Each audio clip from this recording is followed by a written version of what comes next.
Hi, guys. Welcome to Real Food Recovery. Today's episode is one that's been heavy on our hearts. We're talking about what it's like to be in a difficult, maybe even toxic relationship, especially a marriage, and trying to recover from the effects of ultra processed food at the same time. We want to start today's episode with a really honest moment.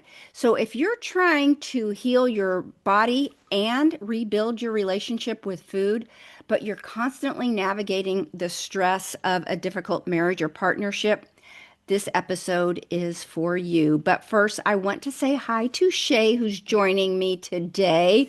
Shay Hey, is hey. one of our team members. She is a certified health and life coach specializing in habit and behavior change, a root cause trauma informed coach with a particular focus on nervous system health, and a certified functional nutrition counselor who approaches healing holistically. And we are very, very lucky to have Shay as part of our team. So, what's Oh, happening, girl? yeah, good, good, good. I'm the lucky one to be with y'all. Got to get my little accent in there. Yeah. When did you learn to say y'all? Y'all. Did I say it right? Did I say it right? That's good enough. That's good enough. Beautiful, beautiful. So good to see you. Yes, our friends, I think today's episode is going to be a really, really special one. I think it's going to resonate with a lot of us. Yeah. Or certainly with people that we love and care for. Maybe we looking on and watching loved ones in this kind of space. But it's an episode where we're going to go deep, my friend. So you might Yeah. want to get out the tissues or the Yeah. Kleenex, or what you call it, that side of the water. Yeah. But it's important to remember this.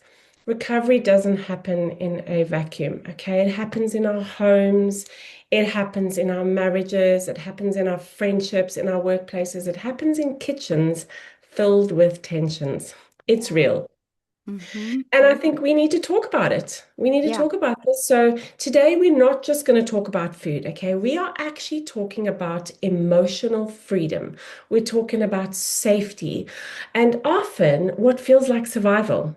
I Yeah. don't know if that resonates with anyone here, but it can feel sometimes like we're in a real survival space. And when our home isn't a safe or supportive space, it can feel almost impossible to stay grounded in our Mm-hmm. recovery. Yeah. And Paige, I don't think enough people are talking about it. So I I'm I you're agree. doing. Yeah, I agree, and I'm not sure why, but Yeah. today we're going to be talking about it and also about how emotional conflict at home, especially with the spouse, impacts our healing because even if Yeah. the fights aren't about food, they're creating this stress that Yes. pushes people right back into those old coping patterns. Yes. We've seen this over and over again. People that feel like they're doing everything right with food, but they keep backsliding, not because they're weak, but because, and not because they're undisciplined, but because they're emotionally exhausted from battling a spouse every single day. Yes, absolutely, exactly right, Paige. And I think, it's almost like we're trying to heal in a hurricane. You're trying to I find love the that. ground in a hurricane. I Yeah. mean, really? Hmm. We can't regulate our nervous systems, and I think that's something we've got to really be mindful of, is that how the nervous system has a huge part to play. And we can't regulate our nervous systems when we're constantly walking on eggshells. Right. You know, and something that's really important to know is that these ultra processed foods, especially those sugary, salty, fatty ones, those ones, they are designed intentionally to soothe, to bring comfort, okay? And when we're in a home where we're feeling unloved, we're feeling unvalued, we're feeling unseen, our body is going to crave quick relief because Yep. those are core human needs. They're needs. And guess Yeah. what? Lo and behold, these processed foods are built to give us Yeah. that sensation. They're built to give us that quick relief. Yeah. Yeah, I agree with that completely. And let's be real, sometimes the most painful part of recovery isn't giving up the chips or the fast food. It's realizing that these Yeah. real issues are emotional starvation. Shay, you've worked with Yeah. so many women in recovery. Why do you think being in a strained relationship makes it so hard to stay off ultra processed foods? Oh, Paige, such a good question, my friend. I think the short answer is they're emotional escape hatches that work. And I say that in air Mm-hmm. quotes.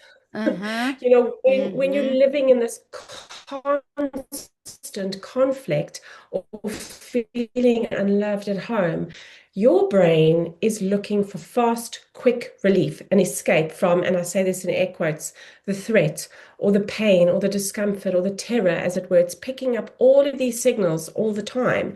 And our brain logs whatever the thing is that has brought relief or comfort or pleasure or whatever, it's logged that as the solution to that danger. And of Yeah. course, it's worked. To it Yeah. works. It's like, Mm-hmm. okay, so then this is what we do. We go to that. And you've Mm-hmm. then got the added thing of where these processed foods, they light up the dopamine centers, those pleasure reward centers in the brain. And of course, what's going to happen? We then end up in this cycle of reaching for the relief. We have the high, and then boom. So round and round and round we go. Mm-hmm. Yeah. Our brains are very efficient at remembering. Yes. Oh, What's the yes. quickest, easiest way to make me feel better, even if Exactly. it's in a backwards way? Totally. And I Totally. always say this is not weakness, it's wiring. The brain is trying to self-soothe. Is that's exactly was my point I was just saying. But when you're already Yes. depleted emotionally, you don't have much left to resist those urges.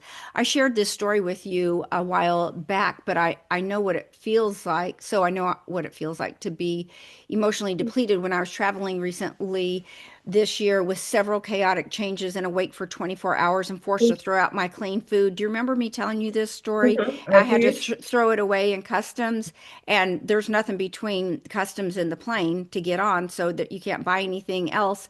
So I was so far past my limit, and I ended up making choices on the plane that I would not have normally made because I was not emotionally regulated. I mean, I knew I was a nervous wreck. I was literally like, I need a fix, and I need it right now. It's a good thing Yes. I'm not a drinker.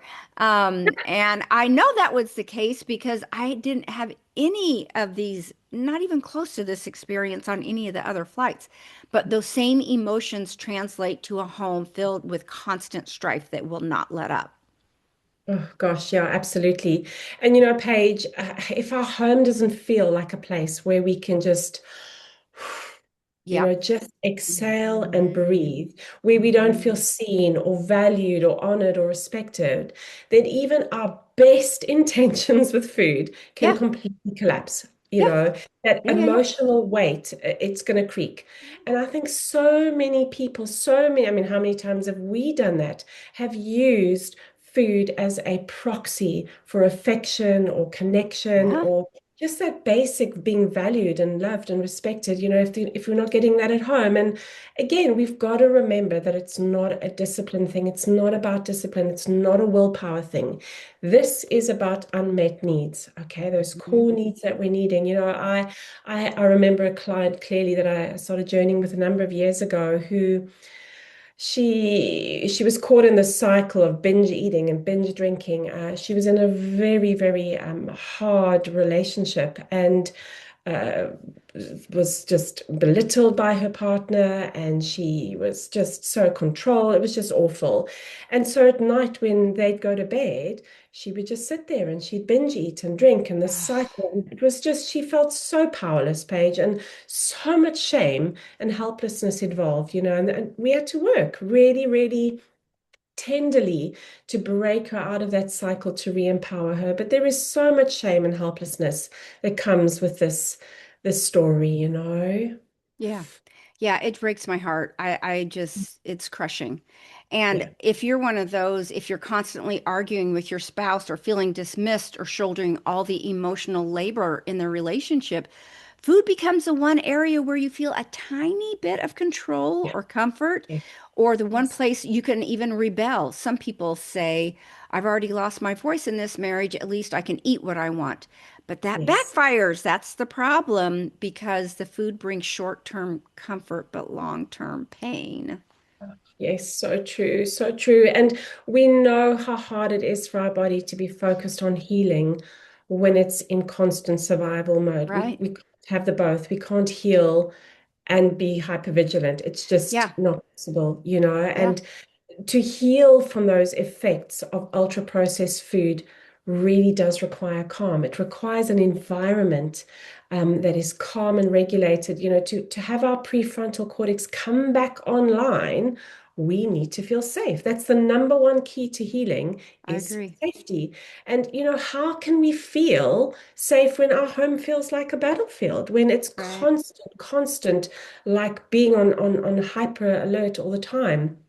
It, Yeah. it's kind of like trying to heal a wound when someone just keeps ripping off that bandage every Mhm. single night. We can't have that freedom and safety at the same time. It's just confusing. It's confusing. Yeah.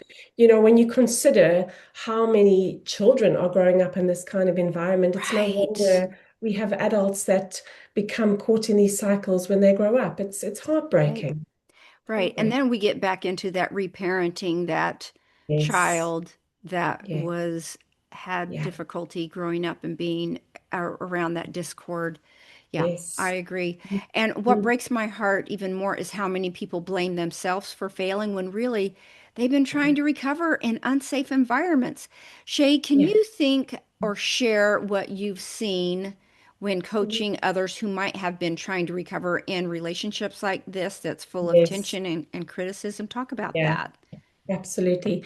Paige, I come back to this every single time because when I sit with a client and I ask them, what's the one thing that has helped you have these shifts or this change? You know what they say to me every time? Community, accountability, walking and Ah, journeying with someone every single time. And so I yeah. would say, bottom, hands down, is a community of people who get it.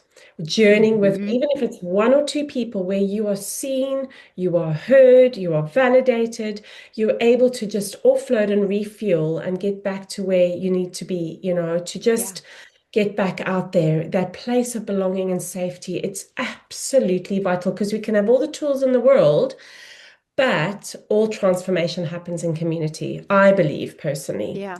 So for me, that's a vital, vital key, my friend. Yeah, it's funny you say that because I was being interviewed on a podcast yesterday and they asked me because I was sharing about our real food recovery group. She said, "Do you really think that uh, you need community or can you recover on your own?" And I went into my big spiel about how connection is the opposite of addiction Oh, and you really yes, you need yes, other people yes, to help you through this journey because you can't yeah, do it on your own. If you could, you would have by now, and you haven't, yes, so you can't. yes, But you need people who have walked that path, who can guide you. So reliable coaches like we have.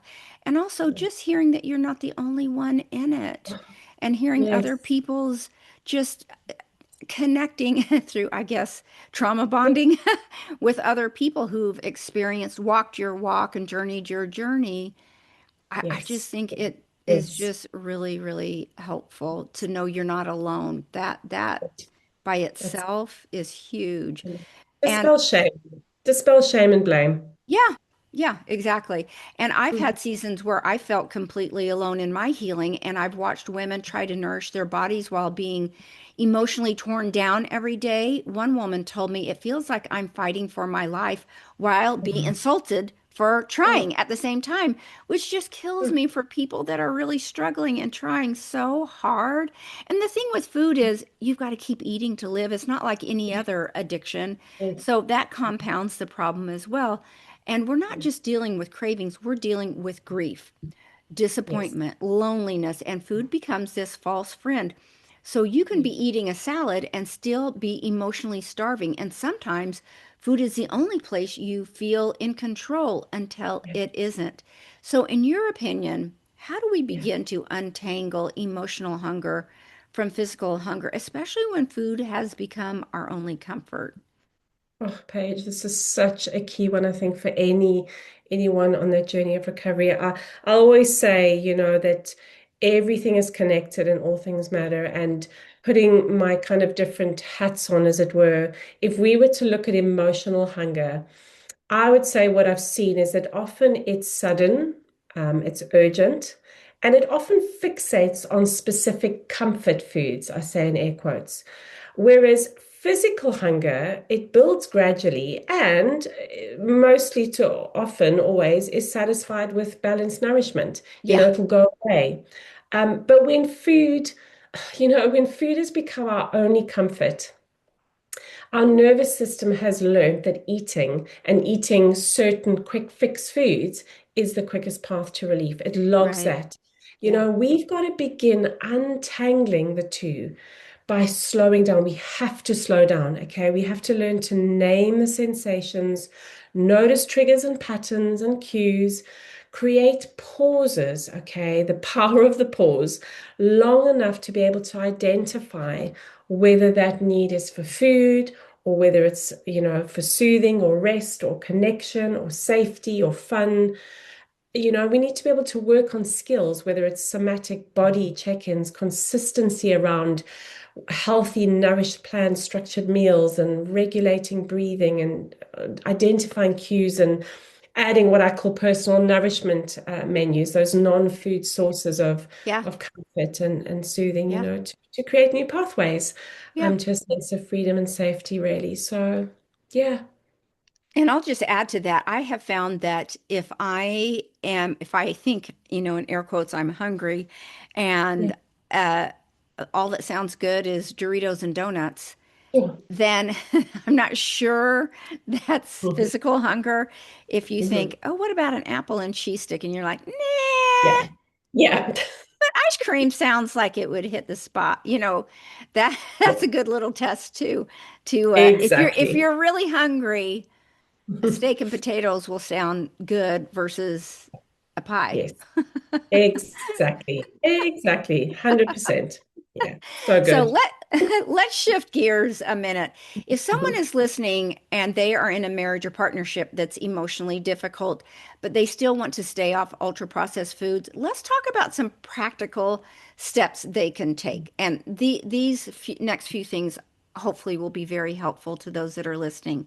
Number one, create micro moments of safety, even if it's just 10 minutes alone in Mhm. a car or a walk where your nervous system Yeah. can reset. You need those pockets of peace throughout the day. So if you can weave those in at least one, but more than one would be even great during the day. I have found that those are helpful. So good, so good. Yeah, definitely. Another one is having our meal prep as Yeah. a boundary practice, as a skill, honing it, Mm-hmm. preparing our food for ourselves. It's not Mm-hmm. selfish, Mm-hmm. it's self-care. It's Mm-hmm. it's planning to set up conditions to thrive Yeah. within our control. Yep. Taking control of what we absolutely can control. It's Mm-hmm. vital. Yeah, I agree. In fact, I'll tell a little story on Shay. This morning, I Mm, was in our morning check-in group, and Shay was leading the hour, and I came in to check in myself, and I was sharing with her something difficult that I have to do this afternoon that's completely out of my comfort zone. It's new, it's foreign, it has mhm. a lot of weight on it, and I'm not scared, kinda scared. It's Yeah. a big deal, and I have to drive to a new place, and it's a part of a legal matter, and I have to be a big girl, and I don't want to do that. But when I was done talking, she did ask me a simple question, like, I know this is may sound simple, but do you have your food prepared for today?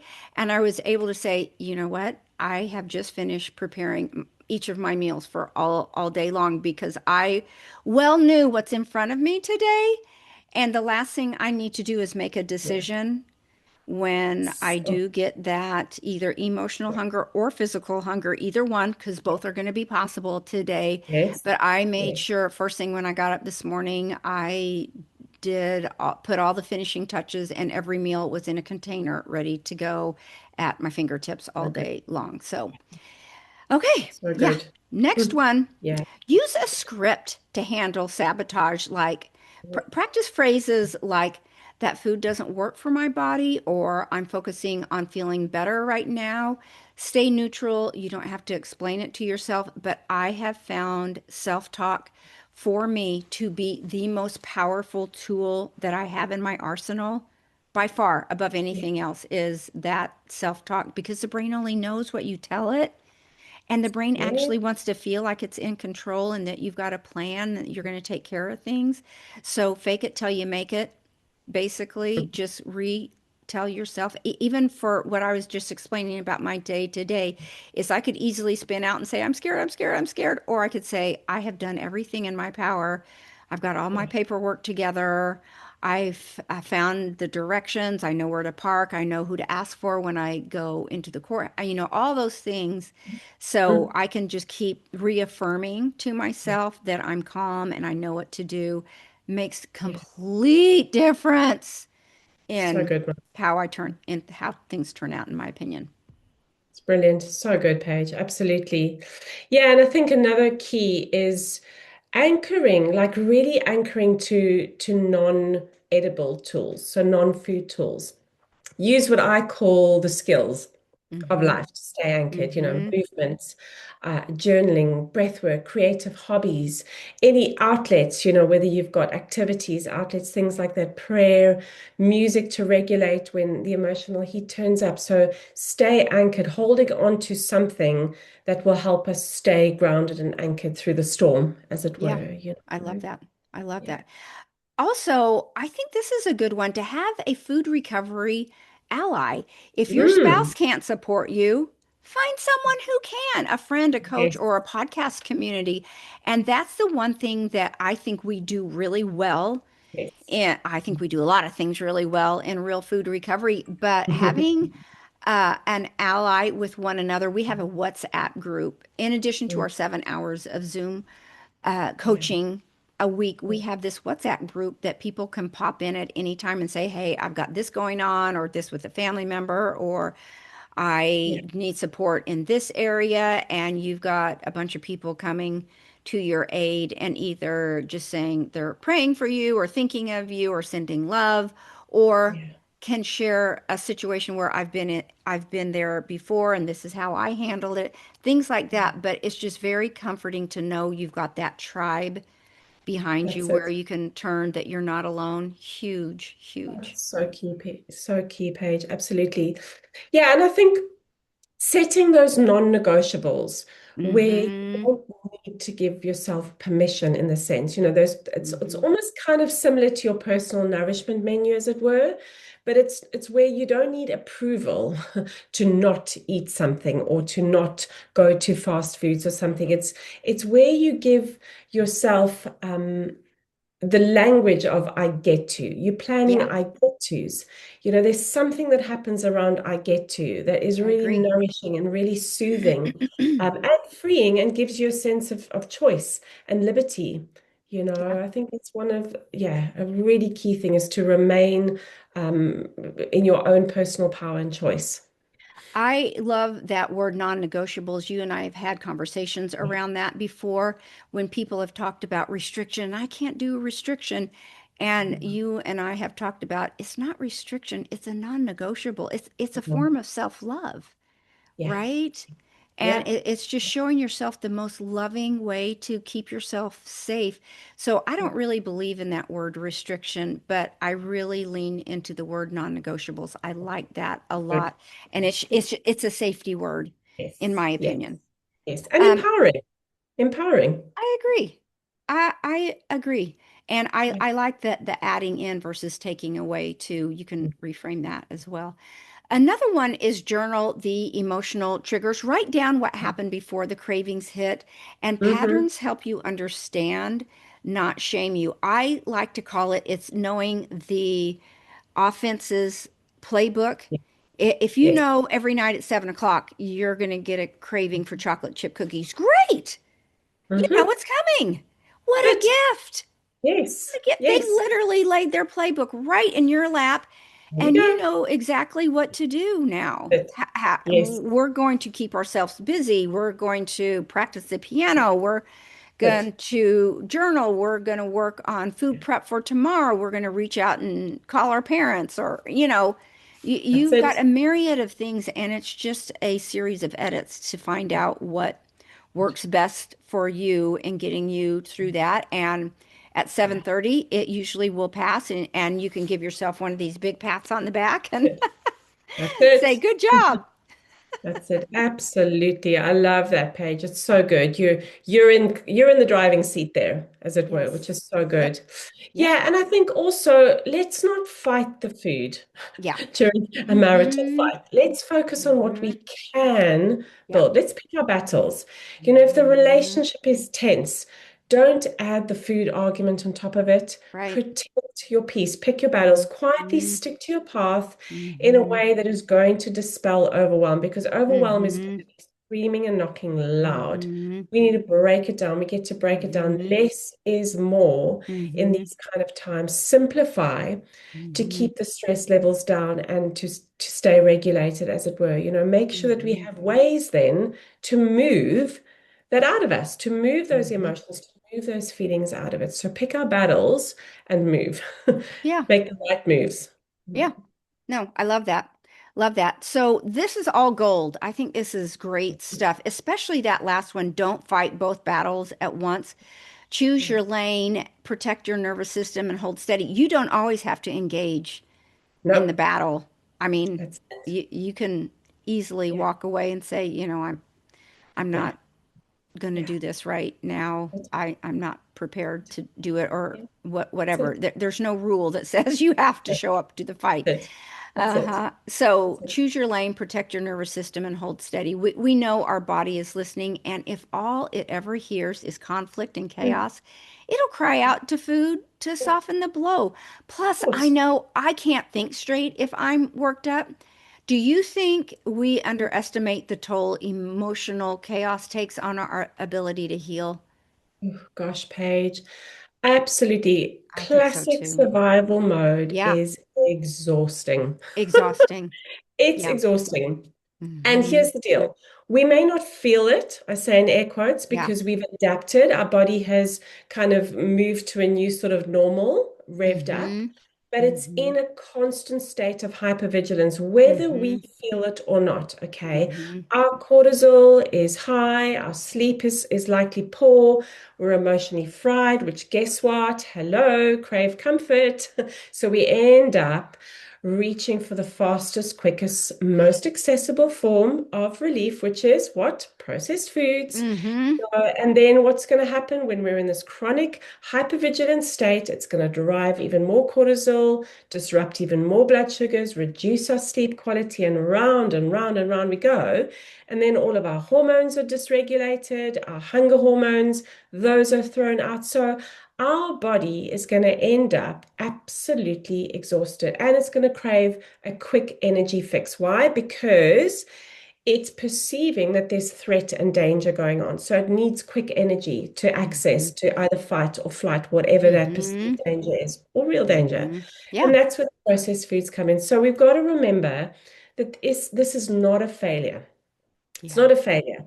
This is a protective physiological adaptation response, and our body wants to keep us safe. It wants to keep us alive, protected, and move away from whatever that pain or threat or discomfort is. Our system's not broken. It's biological. It's adapting to whatever that threat, is by prioritizing short-term energy and emotional comfort or numbing or disconnect or whatever's going on. Hmm. So we've got to hold that with tension there. Yeah.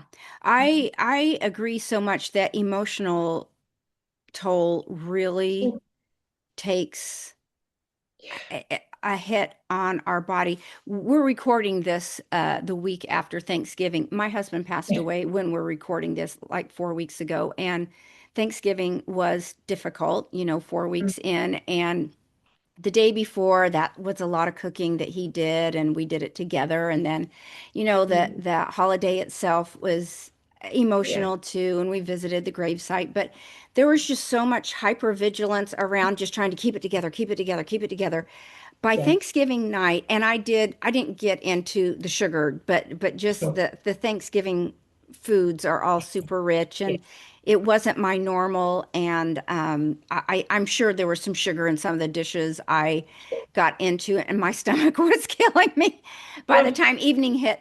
But I went to bed at 8 o'clock on Thanksgiving mhm, night, and mhm. I did not move until 5 a.m. the next morning. I mean, I Yeah. felt like somebody had hit me over the head with a Yeah. club, and I hadn't Yeah. been sleeping well. And usually I'm up two or three times to go to the bathroom. I think I had so much sodium that day that I didn't need to go to the bathroom that night.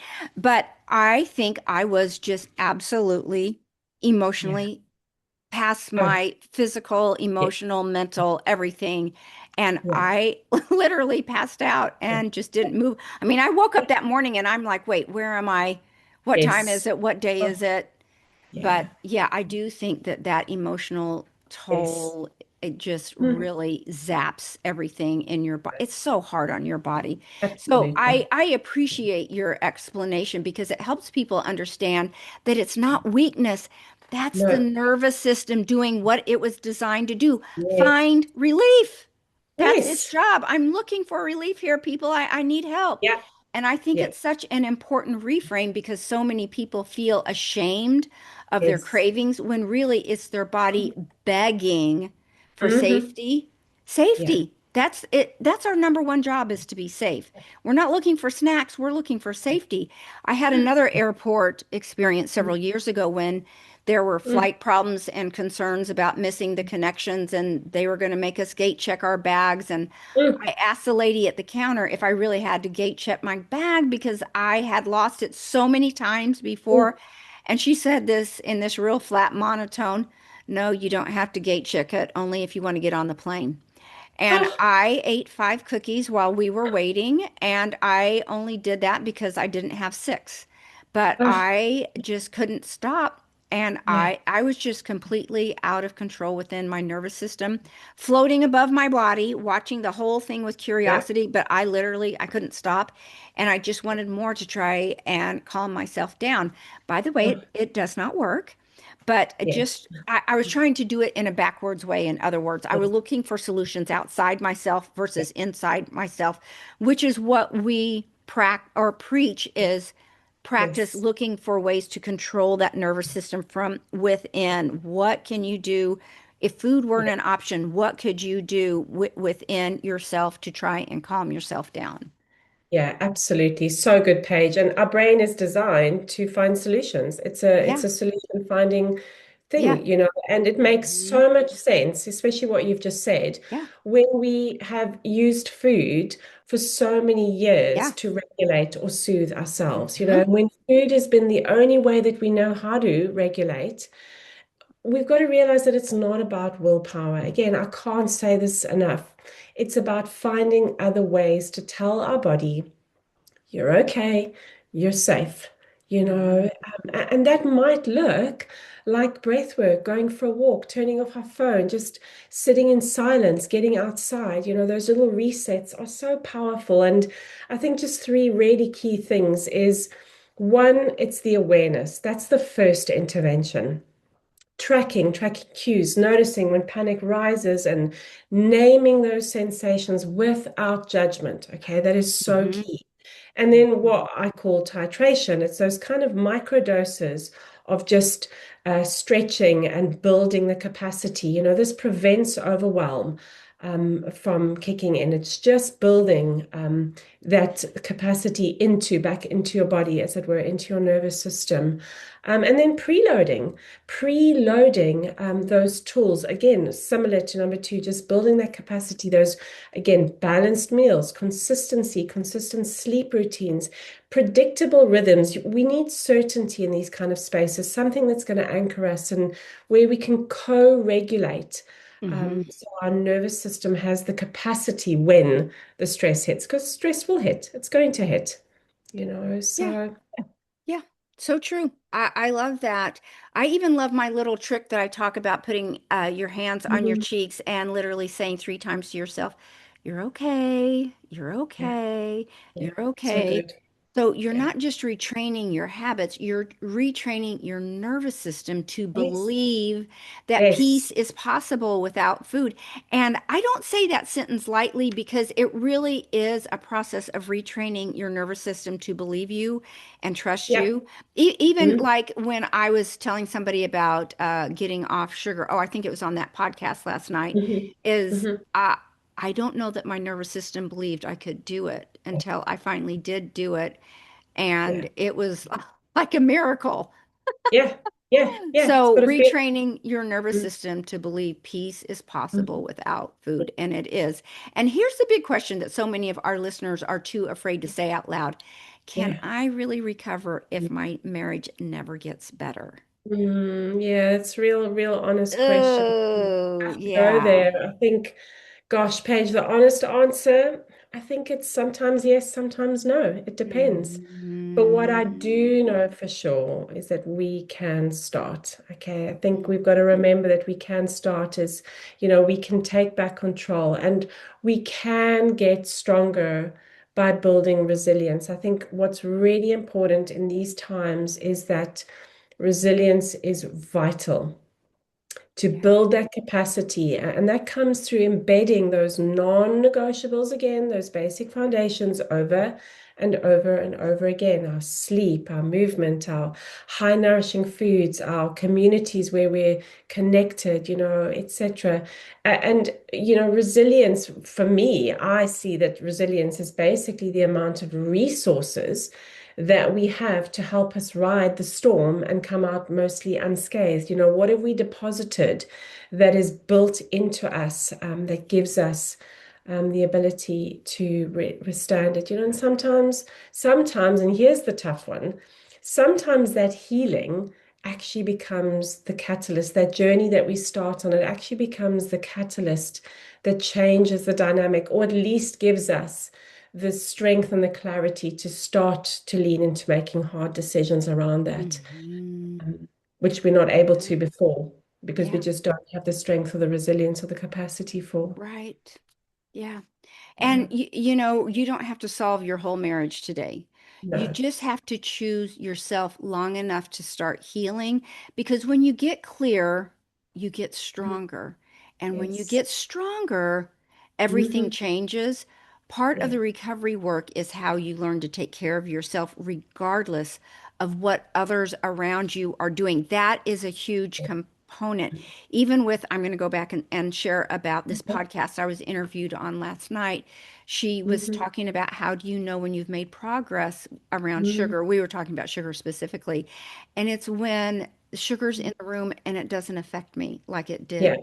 before. So good. Yeah. So that's one tool that you can use is I'm unaffected Yes. by Yeah. the chaos that I'm just working on making Yeah. sure I am calm. That's my number one priority right So now is good. making sure I'm calm and safe.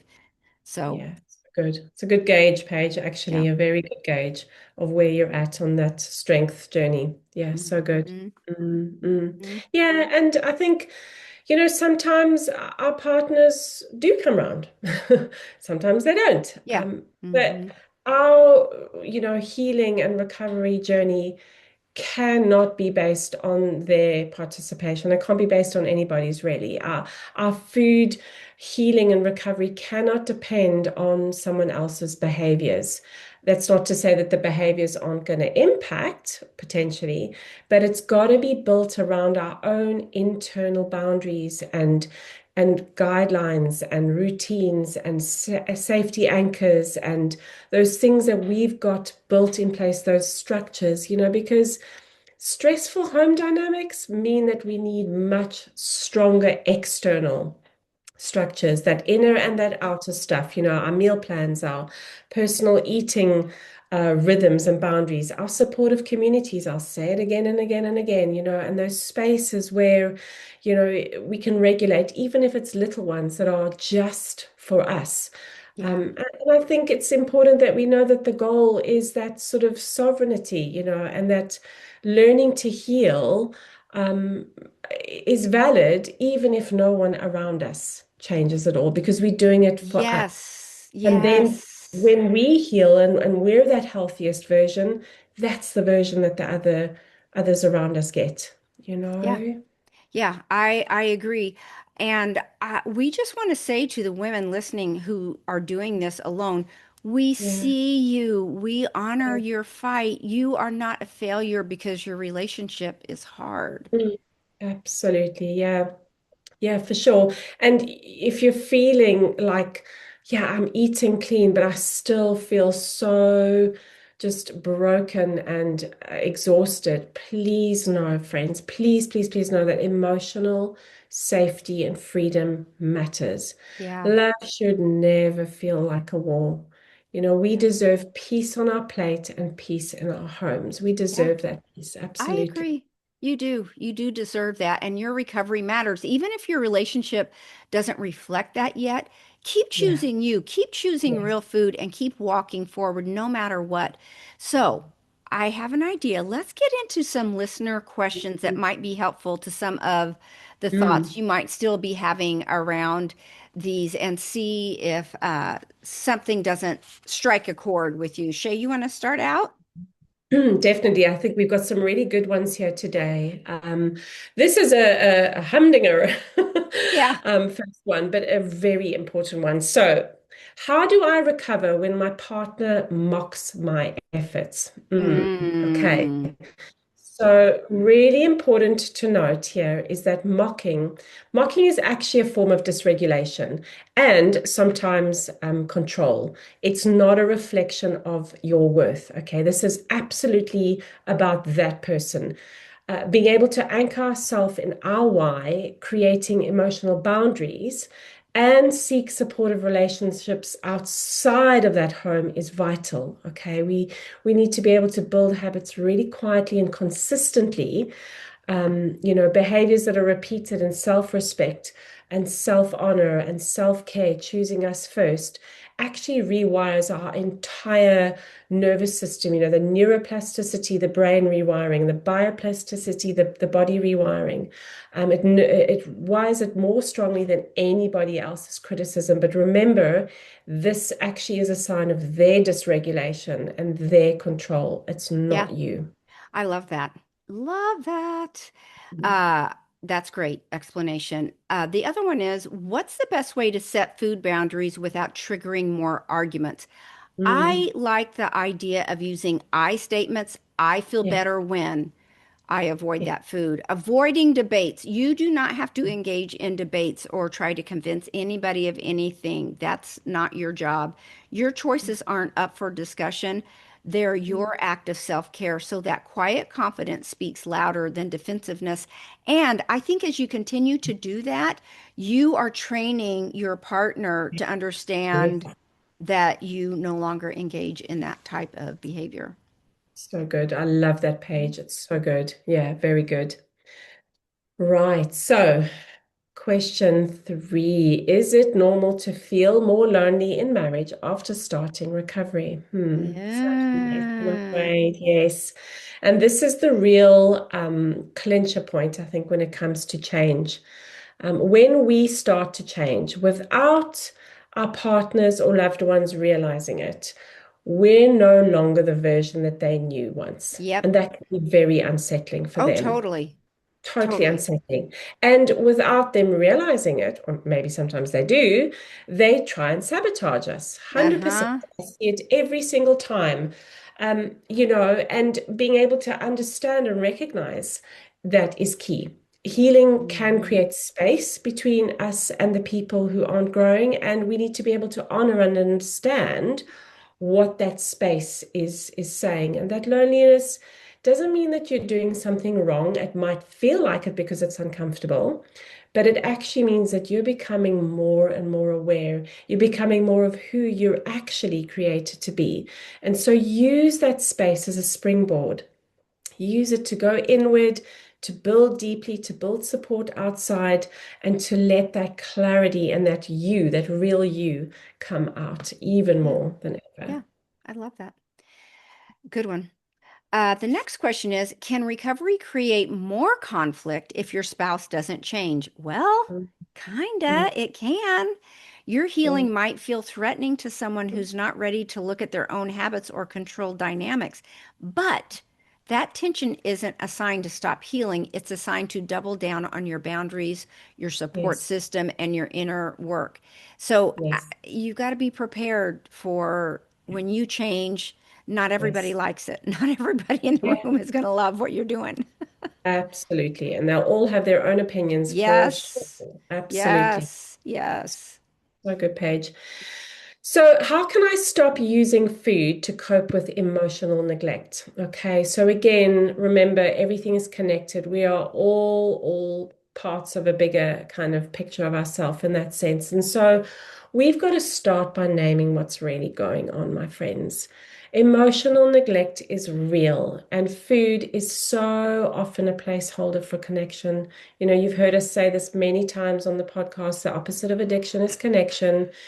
So being able to start small and then practice, okay? Awareness, being aware, seeing and knowing what's going on, and then begin replacing food-based coping, all right, or solutions, I say in air quotes, with gentle practices that actually meet our need. I often say the solution lies in the problem. When we Mm-hmm. know what it is that we're missing, we then get to see what it is that we get to Mm-hmm. nourish.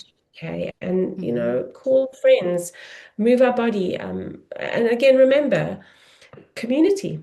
Community is key. Lean into connection in these spaces. Yeah. I love your point about the solution is in the problem. It goes back to what I was saying about if your cravings or Yeah, your food, uh, if you're jonesing for food every night, okay, yeah, the yeah, solution is right there. You've got an opportunity. These are opportunities. So, yeah, okay, yeah. next one. Good. What should I do if my partner brings home binge food on purpose? This is naughty, naughty, naughty, naughty, naughty. That's a That's tough. form of sabotage. Whether Mm, they realize it or not, they might not realize it. If you've already asked for support and they're yeah, still doing it, focus yeah, on protecting your recovery space. Have a safe cabinet, a yeah, lockbox, or even a no junk food in the bedroom rule. Your health is not up for negotiation. When my husband was alive, he had a cabinet and everything went into the cabinet, and he was willing to respect my boundaries with that. So I don't have to look at it every yeah, time I would open a lower yeah, cabinet yeah. drawer. And that seemed to work with us Mm, when we were yeah. cleaning out his cart. We found cookies and candy, all kinds of things in his glove box.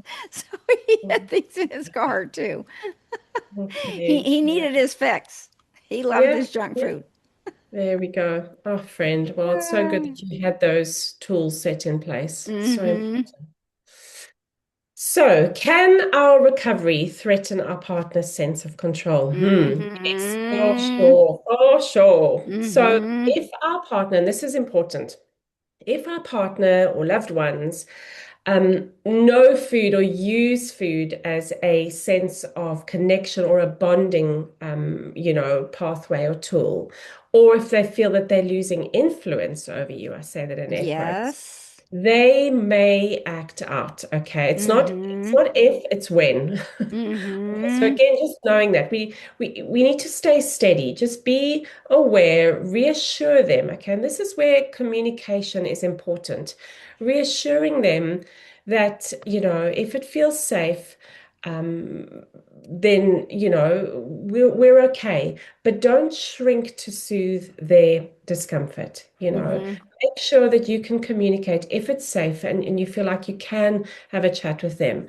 But remember that your clarity is not a threat. Our clarity, our path, our journey, it's not a threat. They may Mm-hmm. just need to know that they're still loved and that the Mm-hmm. connection is still there. It's an invitation for growth, actually. Yeah. But reassure them. They need reassurance in that Yeah, time. I agree. I love that. How do I talk to my kids about food if the other parent isn't aligned? I thought that was a great question. Yeah, so good. Focus on what you're for, not what you're against. Model Yes. calm, consistent language like this food helps our body feel strong. Let your kids Yeah. see you enjoy real food and make empowered choices. Your example will be louder than any argument. Like my Mhm. grandkids know Grandma doesn't eat sugar. They don't Yeah. really understand all the nuances around it, but they Sure. know those words, Yes. and Yes. they Yeah. they do, and they Yeah. eat that So in good. moderation. But they, it's not like I'm harping on it. I just say no, Yes. I don't eat that. And so when they're ready to talk about it more, But then we can that's talk about it. But yeah, I don't I don't make them feel any certain way. I just talk about what I do. so good, Paige. And I think they'll remember how you made them feel. And later on, Hmm. then they'll suddenly connect the dots. Oh, this is the kind of version of glamour that we had. And Yeah. this is interesting, connecting the dots there. So Hmm. really good. I thought this was a very good question. What's the line between a hard relationship and a Hmm. toxic one? Okay, this Hmm. is so key. I think there are definitely key differences, okay? But knowing those really helps set us free and empower us to take action, I believe, okay? So hard relationships, I think they're just part of life, okay? They involve conflict. But I think that they actually allow and facilitate and welcome repair and accountability, conversation, mutual respect. Okay. Yeah. I think, it may take a bit of time, but I think there's a mutual kind of sense of, that comes out there. Toxic relationships, however, I believe it, and what I've seen and witnessed, especially with clients of mine, they continually, repeatedly undermine our freedom and our safety and our self-trust and our nervous system regulation. I think Hmm. this is where the mocking and the chronic Yeah. dismissal or the belittling or the sabotaging Yeah. comes in. And these are all signs of their emotional unsafety and Yeah. dysregulation. Yeah. These are clues. And for me, I think the key distinctions are that in a hard relationship, both people can grow. There's room for growth. But in a toxic one, only one person carries all of that emotional labor Yeah. and wanting to grow and move forward. So hopefully that's a Great. helpful Yeah, description. that's perfect. Perfect. Mm, Last one. How do I rebuild self-worth when my relationship has worn me down? mm, So, start so- by keeping promises to yourself, especially with food. yeah, Nourishment is a way of saying, I matter. Then yeah, surround yourself with people who mirror your worth back to you. That might be the podcast, books, or our real food recovery community, that where you get a lot of positive feedback all the time. yeah. Self-worth grows in safe soil. So Yes. So please good. know you are not alone in this. You are not too broken and you are not too late. This is your time to choose healing, even if the people around you don't understand it yet. So good. And please know, friends, that we are here every step of the way, every step of the way. So see you next week. Thanks for listening. Yes. Thanks, guys, for being here. And if you want to know more about us, you can find us at realfoodrecovery4u.com. That's the number 4 and the letter U. And if you want to find our book, it is now on Amazon and it's Real Food Recovery. If food isn't the answer, what's the Mhm. question? Thanks so much, Mhm. guys. See you next time. Bye bye. Bye.